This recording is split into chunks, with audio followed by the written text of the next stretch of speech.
Bueno, el siguiente contenido audiovisual que estás por ver es grabado en una reunión de Zoom entre nosotros que estamos aquí, que somos alumnos del grupo 2C de la licenciatura en Educación Primaria en la Escuela Normal de Sinaloa.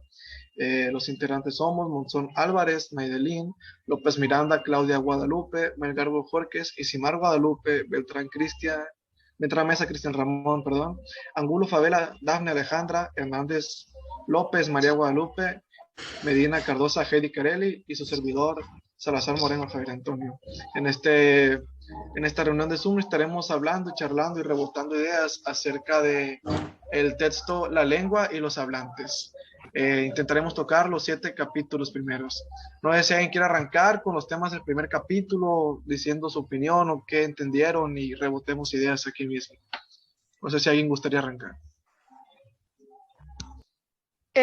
Bueno, me gustaría comenzar con el primer capítulo.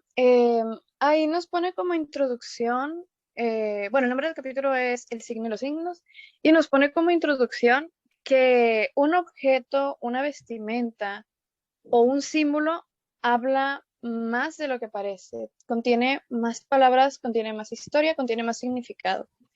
Por ejemplo, la vestimenta de las personas. Podemos hablar, de hecho, podemos conocer sobre esa persona simplemente con ver la vestimenta, ya sea a nivel socioeconómico, su cultura, pues algo referente.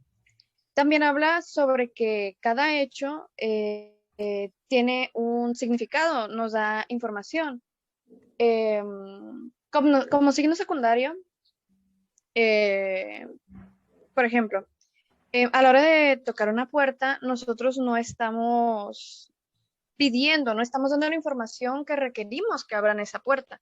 Simplemente con el hecho de golpear la puerta, hacemos saber que estamos ahí y que necesitamos que nos dé acceso a la persona que está del otro lado de esa puerta.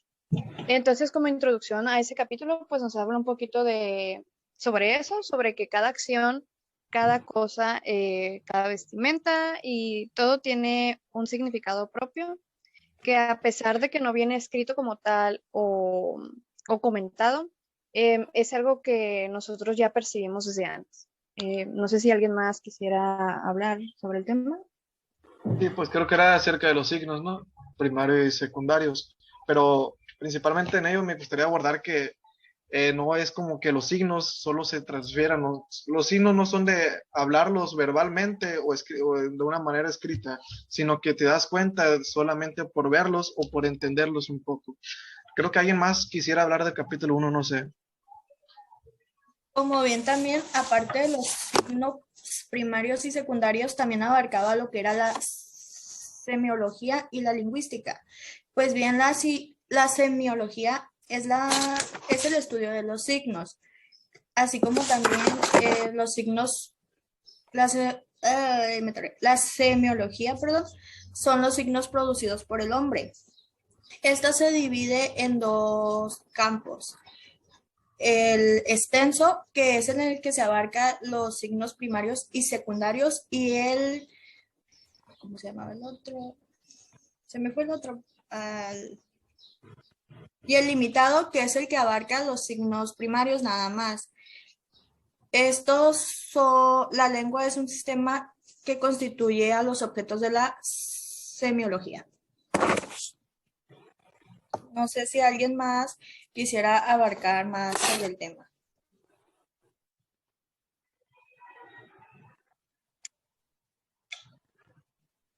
Siento que está muy claro, creo que es lo que todos leímos, lo que todos entendimos, porque son los dos temas que se tocan en el capítulo uno. Me parecía prudente que pasáramos al 2, porque creo que comentamos bastante de esto. Yo quiero retomar un poquito sobre los dos capítulos, sobre el capítulo 1 y sobre el capítulo 2, que por ejemplo a lo largo de estos dos capítulos nos habla de que hay signos primarios y secundarios, los cuales se diferencian el uno con el otro. El signo primario cumple la finalidad de comunicar más allá del objetivo mismo que nosotros como personas nos planteamos. Su función primaria es en realidad la de comunicar. Se produce voluntariamente para establecer comunicación con los signos. Los signos mantienen un emisor. el que se produce con la intención de establecer la comunicación, que son los signos primarios. La semiología es la que se encarga del estudio de los signos producidos por el hombre. La teoría de los signos lingüísticos se deriva y que es la asociación de la imagen acústica o significante de la imagen mental. En lo personal me parece muy importante estos dos temas, ya que se nos presentan mucho en nuestra vida cotidiana y los utilizamos siempre, y sin embargo no muchos tenemos conocimiento de ellos. Por eso se me hace muy importante que todos conozcamos un poco más a fondo. Sí, tienes razón, María Guadalupe. De hecho, lo que más se me quedó a mí de la teoría del signo lingüístico, lo que me llamó la atención fue donde nos dice que está dividido lo que viene siendo el significante y el significado. ¿Qué significa? ¿Qué es el significado? Es cuando miramos el dibujo, la silueta, la imagen, el objeto, el animal, cuando lo estamos viendo, o sea, es a simple vista, ¿verdad? Y el significante es cuando estamos leyendo cómo es que se llama ese objeto. Por ejemplo, si estamos hablando de la mesa, estamos leyendo la palabra mesa, entonces ese es el significante. El significante es perceptible para los sentidos. Y el significado, pues como lo dije anteriormente, es evocado por lo anterior. Si lo estamos viendo y lo estamos leyendo, lo relacionamos. Estos dos términos están unidos en el signo. También menciona algo muy importante, que viene siendo la arbitrariedad del signo.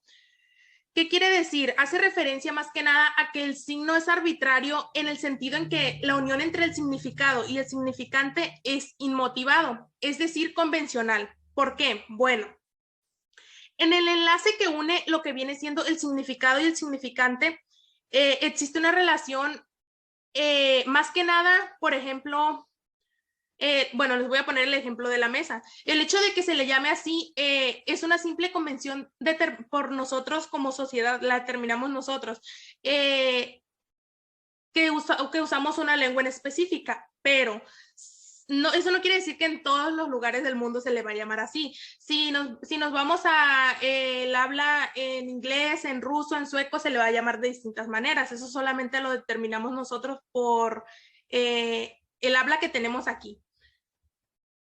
Bueno, sería eso por mi parte. Creo que fue lo más relevante que pude observar.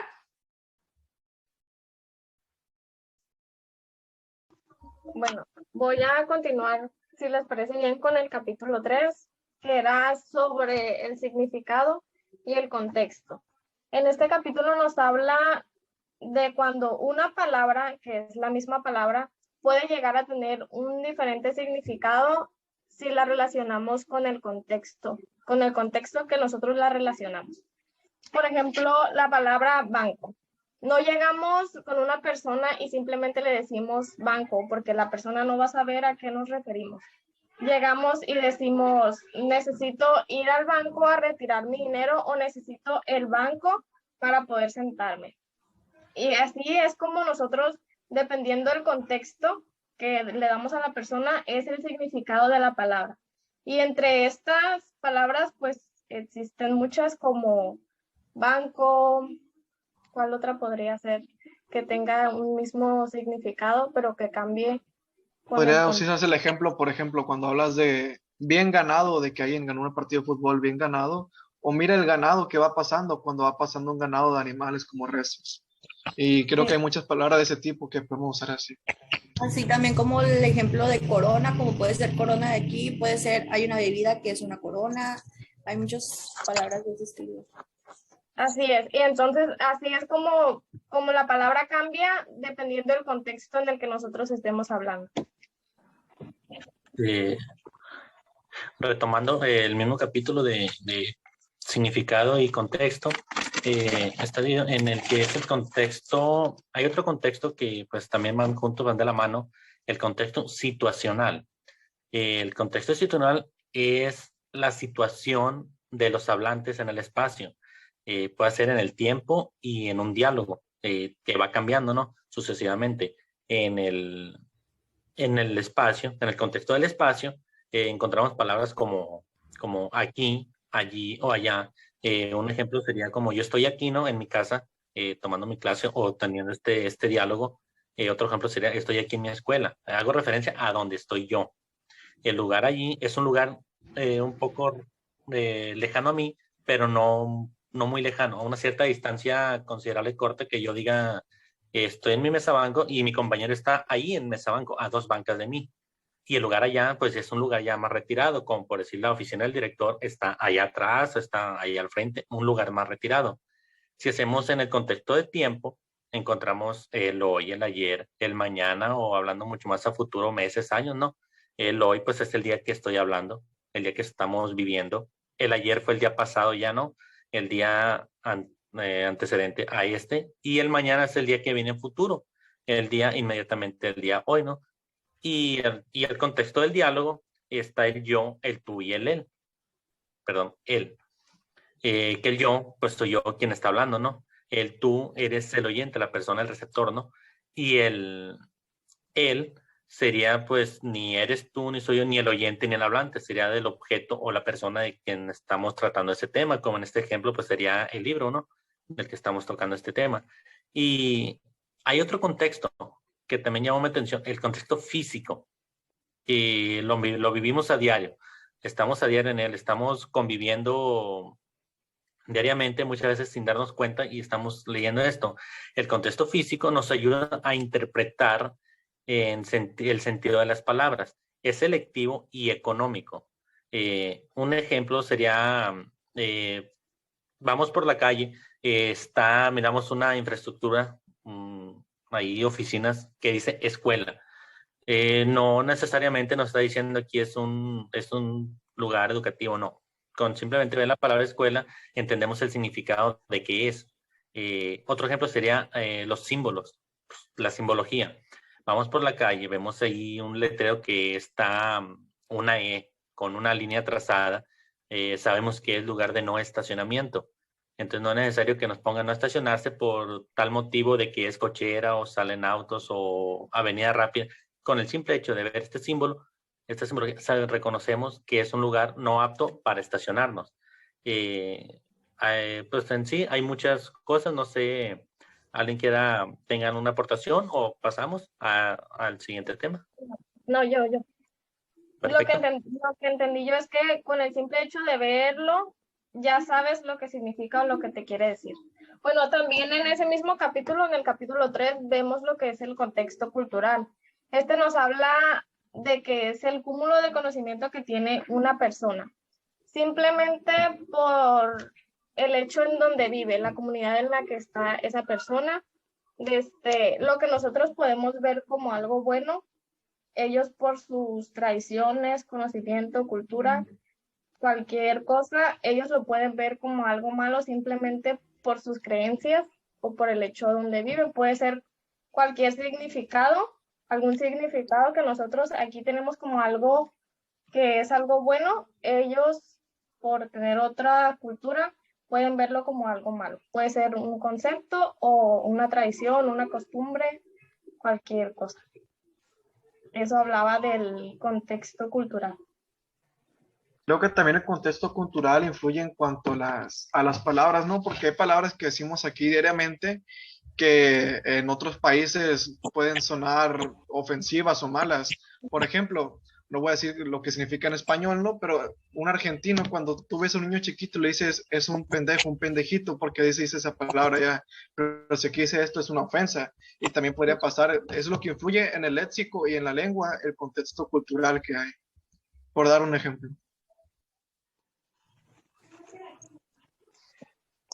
Bueno, si ya no hay ningún comentario, yo me voy a pasar al capítulo 4, que nos habla sobre las lenguas y su organización.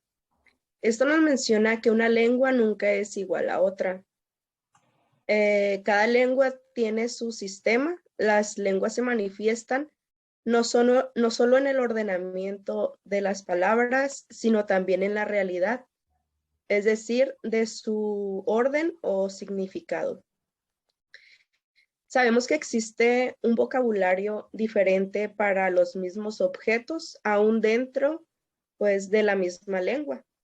Como ejemplo, cuando decimos matrimonio, hay quienes decimos boda. O para mencionar ebrio, hay quienes decimos borracho. La lengua es una de su principal función es comunicarnos, lo cual nos orilla a adaptarnos de la mejor manera posible a las necesidades de la comunidad. Es decir, que el querer aprender alguna lengua, ya sea inglés o alguna otra, implica un cambio de estructura, porque en diversas ocasiones al estudiar alguna otra lengua notamos los breves cambios que existen, por muy ligeros que sean. Muchas veces decimos nosotros que puede ser ilógico o que tal vez se puede hacer de la manera en que nosotros, como en el español lo decimos, pero pues todo esto se basa en las costumbres de cada quien. Creo que también en el mismo capítulo se hablaba acerca de el léxico y la segmentación de la realidad. Me llamó bastante la atención este apartadito porque es muy nutritivo, muy informativo. Pasa que hablaba acerca de la segmentación de la realidad, como cómo se percibe la realidad en distintos léxicos y en distintas lenguas. Por ejemplo, hablando primeramente del léxico, se percibe diferentemente la realidad y se usa un léxico diferente para las mismas cosas dependiendo de cómo se desarrolle tu mismo léxico. Por ejemplo, si un carnicero no dice, esto venía en la lectura, de que un carnicero no habla de las partes de la pierna de un cerdo, no las menciona ni las nombra igual que como las nombra en veterinario, ya que el léxico del carnicero se forjó mediante su labor y lo que escuchó de la gente, y el léxico de un veterinario depende específicamente de lo que aprendió en la escuela, de lo que aprendió estudiando veterinaria. Esto también se da en muchas cosas diferentes. Por ejemplo, también se da en cuanto, para mí o para otros, a lo mejor solo hay tierra y simplemente, y no hay un tipo de tierra y solo es el suelo que pisamos. Pero para alguien que sea un agrónomo hay diferentes tipos de tierra y la llama de diferente manera como nosotros. Para él lo que tú miras tierra que se enloda fácil, para él es barreal. Para ti lo que miras como tierra infértil, para él es tierra semiarenosa, entre otras cosas. Y esto que pasa en el léxico también pasa en los idiomas. Como en el libro había un ejemplo de que había una tribu que el color verde no solo le decía color verde, el color verde tenía distintos nombres por las diferentes tonalidades. O pasa cuando comparas el inglés con el español, porque dices los chicos, las chicas, el niño, la niña, y todo en el inglés se sustituye por el the girls, the boy, entre otras cosas. ¿Por qué? Porque la segmentación de la realidad también cambia en distintas lenguas. Para mí mi realidad es decir todo en masculino y femenino, y para alguien que habla inglés, no, solo hay un de para todo ello. Entre otros ejemplos que se podrían dar. No sé si alguien quiera comentar en cuanto a esto o seguimos hablando de otro tema, porque faltan varios capítulos. Yo, Perdón. Pues Bueno, sí. una pequeña aportación que vi es que como cada lengua tiene su propia organización, no puedes realizar una traducción a otro idioma porque no vas a decir realmente lo que quieres decir. Bueno, esa era mi pequeña aportación. Bueno, yo, como en conclusión, el capítulo nos habla de la diferente organización de las lenguas y estas se manifiestan no solo en el ordenamiento, sino también en la manera en la que de ver la realidad a través del léxico. Bueno, continuando, bueno, quería dar un pequeño ejemplo, una pequeña anécdota que viví bastante corta. Y es que como en el simple país donde vivimos, por ejemplo, de una ciudad a otra, las palabras cambian totalmente de significado. Esto es personal, me pasó a mí, va a ser súper rápido. Y es que, pues, nosotros comúnmente aquí en Sinaloa solemos llamarle feria pues, a las moneditas, ¿verdad? O sea, cambiar un billete de 100 por moneditas. Para nosotros eso es feria, según aquí. Entonces, me tocó vivir en la Ciudad de México. En ese momento yo requería monedas pequeñas para usar el transporte público, porque pues no tenían feria, ¿verdad? Entonces yo procedí a que iba una persona pasando en un coche y pues para mí se me hizo simple decirle, oye, ¿sabes qué? Es que necesito necesito feria porque pues necesitaba monedas pequeñas para pagar el transporte. De lo que me di cuenta es que esa persona se ofendió un poco cuando yo le hice esa pregunta e inmediatamente me dijo que no y siguió. Bueno, para mí se me hizo como una grosería. Ya más adelante, pues ya me dijo la persona que pues ellos no le llaman feria así como tal, le llaman cambio, porque cuando uno le dice feria para ellos es como estar pidiendo dinero regalado, pues. Entonces fue cómo las cosas cambian de un simple estado dentro del mismo país, de un estado a otro. Y bueno, ya, continuando con el capítulo 5 que es lengua y habla. Eh, Como introducción al capítulo, va a ser algo como breve, y es que nosotros, nosotros hablantes, nosotros aprendemos basándonos en nuestras experiencias. Por ejemplo, uno como persona aprende a hablar escuchando a su familia, escuchando a gente que tiene alrededor, viendo lo que la gente ve. Entonces es así como nosotros vamos aprendiendo sobre nuestro idioma, que es escuchando, que es viendo los símbolos, cómo lo interpreta, no sé, mi mamá, cómo escucho hablar a mi hermano, en qué momento usa dichas palabras, o por qué nombran naranja a una fruta, o cosas así. Así es como nosotros vamos aprendiendo sobre nuestro idioma. Y es que, por ejemplo, a la hora de querer aprender otro idioma, que es el inglés pues tiene su estructura, tiene su modo de aprenderse. Cosa que nosotros pues inevitablemente lo aprendemos, digamos por inercia, pues. Entonces nosotros vemos y escuchamos y eso es lo que aprendemos, pero queremos aprender otro idioma y nos dice, ¿sabes qué? Sí, pues, pero presente simple, presente continuo, ¿qué es? Para nosotros aprender ese idioma es necesario saber la diferencia que tiene cada uno. Y en nuestro idioma, que es pues el idioma que hablamos normalmente, eh, ¿cómo se dice? No está la estructura que tiene, no está quizá como tal el código constituido armado, pero cada cosa tiene pues su propio significado, igual en el juego de ajedrez. Para aprender ajedrez tienes que conocer las reglas de dicho juego para poder jugarlo. Y como venía en el ejemplo del libro, por ejemplo, es tu primer juego y te presentas, entonces necesitas saber qué es lo que estás haciendo, qué código tiene, qué leyes constituyen dicho juego para poder jugarse. Entonces, tienes que aprender a alguien más. Visualmente, escuchando, puedes poner la atención al que sería tu mentor, esa persona.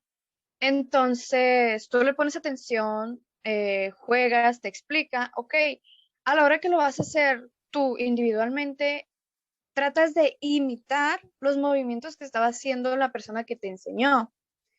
¿Esto por qué? Porque apenas vas aprendiendo y conforme vas practicando con más personas a jugar el juego, vas entendiendo diferentes prácticas, diferentes jugadas que te permiten desenvolverte más y así es como vas aprendiendo. Entonces, bueno, creo que sería todo para la introducción. No sé si alguien quiere decir algo más. Bueno, retomando lo que decías, creo que lo que quería especificar acerca de cuando tomaste el tema del inglés es que cuando a veces nosotros tenemos, como decía en el texto también, nosotros tenemos alto conocimiento gramático, por eso lo empleamos en el habla, pero pasa que a veces no tenemos en nuestra conciencia cuál es la regla y por eso no podemos explicarla, pero pasa que lo utilizamos porque vimos que otros lo hacían. Retomándolo el ejemplo del ajedrez, cuando miras que alguien hace un movimiento y que le es efectivo, tú también lo haces y lo usas de la misma manera, aunque tú no hayas aprendido de una manera leyendo o estudiando bien las reglas del ajedrez, sino que miraste haciéndolo a alguien. Por eso cuando te preguntan en términos de ajedrez, cómo es que hace el movimiento o por qué es útil, no sabes hacerlo y dices, no, es que yo lo aprendí así. Así pasa también con el lenguaje, cuando nos preguntan por qué la regla del español es esta. A veces no sabemos, pero decimos, así que así lo aprendí yo y así lo uso porque sé que es correcto. Bueno, cambiando de tema, pero no de capítulo, también en el capítulo este se habla de las relaciones de paradigmas y sintagmáticas. Lo intentaré explicar rápido. Pa- Cada palabra que estoy diciendo en este momento, cada palabra que está saliendo de mi boca, mi mente la está pensando antes de decirla y mi mente se la está ingeniando para que el mensaje que quiero dar sea claro y concreto y para que el orden de palabras que estoy soltando sea el adecuado en el idioma español. Porque no es lo mismo que diga, oye, corre más despacio, a más despacio correr tú debes. Porque lo dije correcto la primera vez porque mi mente lo puede hacer. Eso es la relación del paradigma y el sintagma. Cada palabra que está saliendo de mi boca es un paradigma distinto. Y cuando termino de hablar y te comunico el mensaje, eso en conjunto es el sintagma. Lo usaré, te explicaré con una oración. Pepito come rosca. Pepito es el paradigma 1, come es el paradigma 2, rosca es el paradigma 3. Y los tres juntos en la oración es el sintagma. Es así de simple. No sé si quieran comentar algo acerca de esto o continuamos hablando de más cosas de la lectura. Bueno, voy a continuar con el capítulo número 6, lleva por nombre la comunicación lingüística y sus funciones. Aquí nos dice que para comunicarnos requerimos de algunos factores como lo son el emisor y el oyente. El emisor es quien produce el mensaje y el oyente es quien lo recibe. También nos dice que mediante la comunicación podemos hacer infinidad de cosas. Una de ellas es convencer a quien nos está escuchando de hacer lo que nosotros queremos que haga. También decía que cuando te vas a presentar a una persona no es necesario que lleves tu diálogo escrito o lo que vas a decir escrito, porque tenemos la capacidad de escuchar a la persona, comprender lo que dice y poder darle una respuesta a su pregunta o a su conversación sin necesidad de ya tener algo planeado. Simplemente lo decimos y así es como se da la comunicación. En algo muy resumido y creo que es claro. También abarcaba lo que era la función fática. Esta es la que tiene la finalidad de poner un contacto lingüístico a los interlocutores. Es para cuando se desea, es decir, cuando una persona necesita obtener una información, tú empiezas una plática sin que tenga nada que ver, como por ejemplo, para ser más claras, cuando tú le quieres pedir un aumento a tu jefe, tú vas y platicas con él, hola, ¿cómo está? O ¿cómo estuvo el día? O cosas así, y ya después ocupo hablar con usted, ocupo pedirle un aumento, ocupo pedirle un permiso. Esto es la explicación más breve sobre la función fáctica. También estaba la función metalingüística. Esta es la que tiene la capacidad de reflexionar sobre la misma lengua. Esto quiere decir que existen dos tipos. Los especialistas aprovechan esto de manera teórica y las personas pues comunes como nosotros los usamos en la práctica, como lo estamos haciendo ahorita, sería el ejemplo. Nosotros estamos haciendo la función esa, ya que estamos practicando comúnmente. Un especialista te hace informes y vienen palabras que no todos podemos comprender, solo entre ellos se comprenden. Pues creo que eso era todo lo de este capítulo, en mi opinión, no sé. También estaba de la función sintomática y la apelativa. La sintomática está constituida por el hablante y el mensaje, y la apelativa por el mensaje y el oyente. Era lo más del capítulo ese. Yo creo que podemos continuar con el siguiente. Muy bien. En este reto tocaremos el capítulo 7 de la lectura. Creo que sería ya el último capítulo que tocaremos por hoy. En este capítulo vemos lo que es el idioma español y sus modalidades. Nos damos cuenta de que es diferente el español latino al español castellano, que aunque sea el español, lo entendamos, hay palabras que son diferentes. En esto encontramos lo que son las modalidades gráficas, que aunque sea el español, no es el mismo español que utilizamos en Argentina, en Colombia, en España o en México. Las palabras van cambiando. Claro ejemplo sería como nosotros aquí utilizamos la palabra, una palabra sea concha, para nosotros es una concha de mar o una conchita de un pan, ¿no? Pero en Argentina la palabra concha significa una ofensa. Entonces, aunque sea el español, las palabras van cambiando de significado, entonces no podemos utilizarlas Mientras cambiemos de lugar, tenemos que también adecuar no solo nosotros nuestra forma de vivir, sino también nuestra forma de hablar, porque son diferentes. Aquí en México, dentro del país, no es lo mismo en un estado en otro. Nosotros aquí hablamos plebes, aquí en Sinaloa nos referimos a los compañeros como plebes, pero si vas a la zona norte, Mexicali, Tijuana, es una ofensa, plebes. Allá le dicen huilas. Y para nosotros aquí huila es una ofensa también. Entonces, dentro del país también vemos la diferencia del habla, del significado de las palabras. Aunque la digamos igual, tienen diferente significado. Pasamos a otro tema, si quieren, este mismo capítulo. Sí, bueno, están los tipos de modalidades. Quiero hablar sobre la modalidad histórica. Es una de las modalidades que se hablan en este capítulo. Y la modalidad histórica nos dice que las lenguas cambian constantemente y es algo inevitable. Las únicas que no cambian son las lenguas muertas.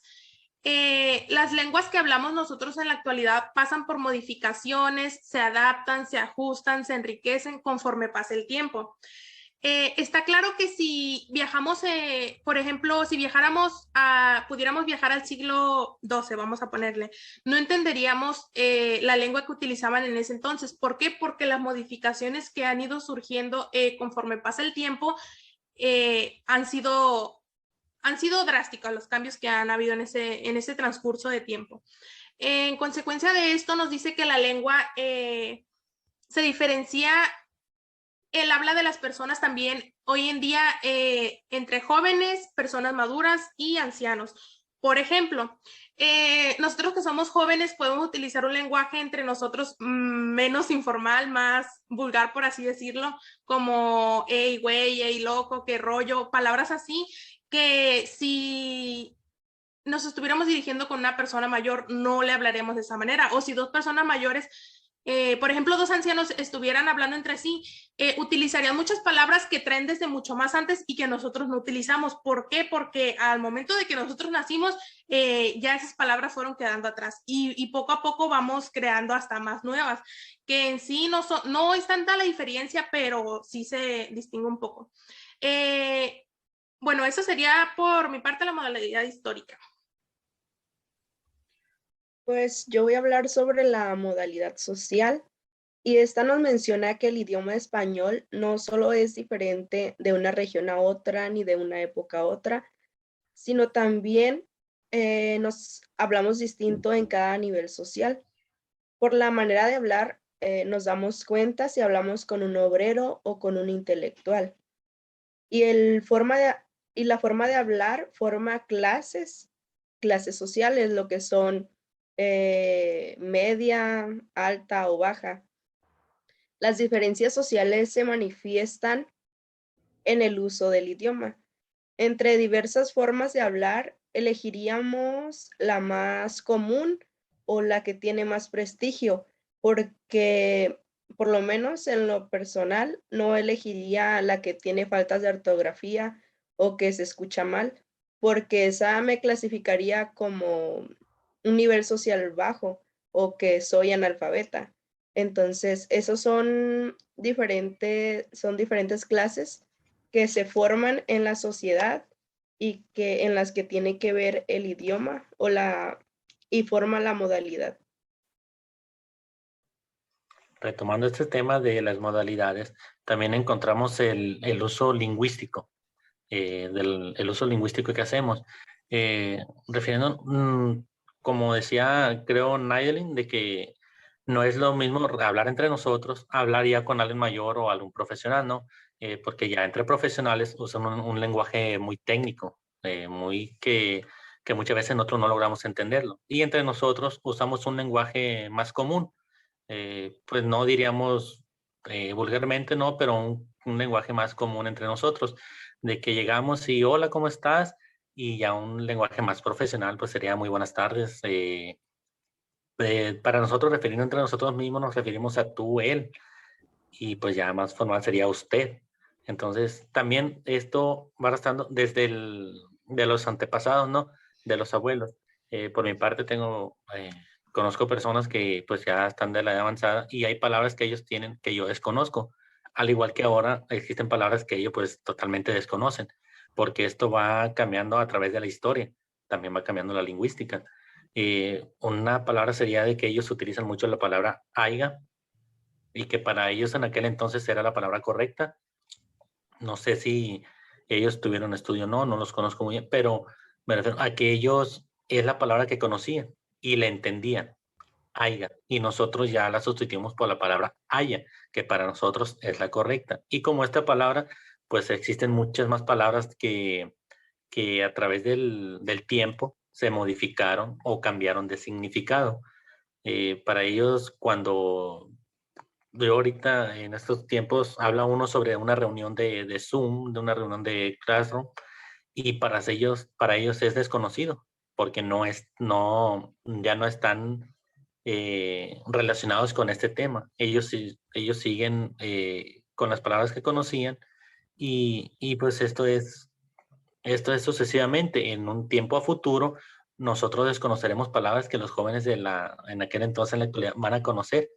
Igual nosotros, así ellos van a desconocer palabras que nosotros conocemos. Si alguien tiene una aportación sobre este tema, Sería Creo como que de- este era el último del capítulo 7, ¿no? Sí, así es. Pues así si es. nadie gusta comentar, creo que ya culminamos con la pequeña charla, con la pequeña rebote de ideas acerca de la lectura. ¿Sería todo entonces? Creo Entonces, que de sí. nuestra parte, sería todo. Damos por finalizada esta reunión y esperemos que sea del agrado de quien vea este material audiovisual y entiendan un poco los conceptos que hayamos servido para sacarlos de dudas con nuestras observaciones. Sin nada más que decir, nos damos por despedidos y cortamos la grabación.